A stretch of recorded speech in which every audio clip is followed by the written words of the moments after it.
Hello, everyone.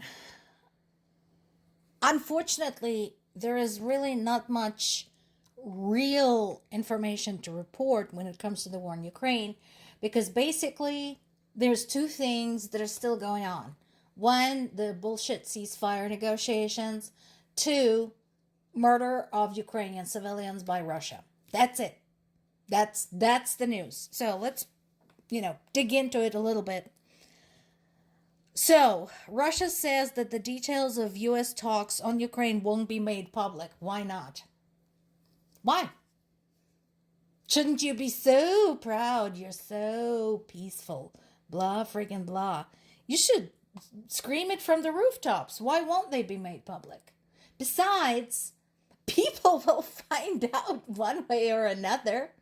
Because maybe you won't make it public, but Ukraine will have to be notified and they may decide to make it public. So this is such a nonsensical move. So there is an expected joint statement still waiting. Allegedly, U.S. and Ukraine delegations have concluded their talks again. No information is coming out, and again, I have a lot of questions. Still waiting. Now, notice that bit right there. 2022 grain deal allowing Kyiv to export across the Black Sea. So, and Moscow wants relief from sanctions in exchange for that. Let's go through that for a sec. Ukraine has been exporting across the Black Sea at huge risk because Russia basically said, we're going to fire on anything that comes out of Ukraine, regardless whose flag it has and whether it's a military vessel or not. Despite that, Ukraine has been fulfilling its export obligation these 3 years. So, again, explain to me, what does Ukraine get out of this? And for those of you who are saying, well, let them just fight it out, because I have had that comment. Let them just fight it out, and we can just sit across the pond and wait for them to weaken each other. It weakens Russia, so what if Europe has to suffer? No biggie. So I'd like to remind you what U.S.'s interest in this is. Did you know that there is actually a whole bunch of stuff that Ukraine exports to the U.S. that you use that ensures jobs in the U.S.? Did you know that? Among other things, Ukraine exports to the United States iron pipes, pig iron, fruit juice, and sunflower oil.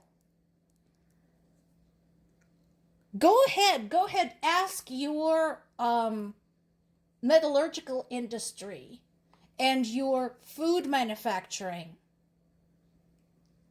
how they might be impacted by the absence of those products.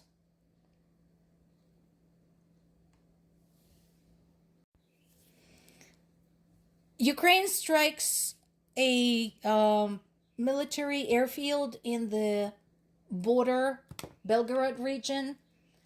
I'm treating this as a developing story. So here's what we know. Ukrainian special forces are saying that they destroyed 4 military helicopters in that region. Why that particular region? We talked about this many times. Russia continues using its own border regions as basically one great big military base, that entire very long front line. So they've made no attempts to evacuate those areas. They usually do not warn their own civilians that live there. So that's how much they care about their own people. So don't tell me they care about Russian population in Ukraine. That's bullshit too. And once again, this was a strike against a military object. So far, Ukraine has been exceptional. with these precision strikes. Meanwhile, Russia hit a school in Ukraine yesterday. During that strike, 88 people were wounded, including 17 children. This is in the Sumy region. Fortunately, more children escaped any injury because they were evacuated to the air raid shelters. I mentioned this in the past. Basically, Ukrainian government had released really good free apps for people just to use, and the apps have two sets of warnings. One is a national level warning, basically says something is being launched somewhere, just keep an eye on it. Another one is a local set of warnings that shows region specific trajectory and number of projectiles traveling in a direction of some city, town, etc. So my parents have those, they use those all the time. So because of those apps, lives are being saved. And again, we have no ceasefire specifics at this point. And as long as this kind of shit is going on, why would anybody believe in Russia's sincerity? I do not know. Something that we mentioned yesterday, why the Black Sea and why the infrastructure. One of the reasons for the infrastructure preservation would be because Russia is hoping to preserve it for itself. The Black Sea is because the Black Sea is where Ukraine really kicked Russia's ass and all but destroyed its Black Sea fleet. So they want that control back, and they want to preserve the Kerch Bridge. Why? Because it is a major conduit for transportation of supplies and troops into Ukraine by way of Crimea. So again, I fail to see how that benefits Ukraine. And there's been a massive targeted cyber attack that hit Ukraine's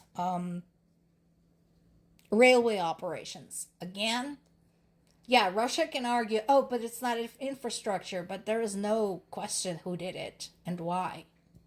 It was a hostile operation that endangered lives and endangered industry.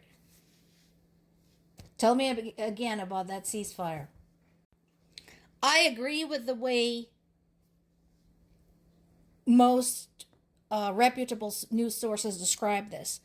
The talks about the ceasefire are hollow. This is meaningless. This is just a waste of time. This is bullshit. This is Putin stalling for time, trying to figure out how to kill more Ukrainians, which he does on a daily basis. I do not understand why this is not obvious to everybody. More to come.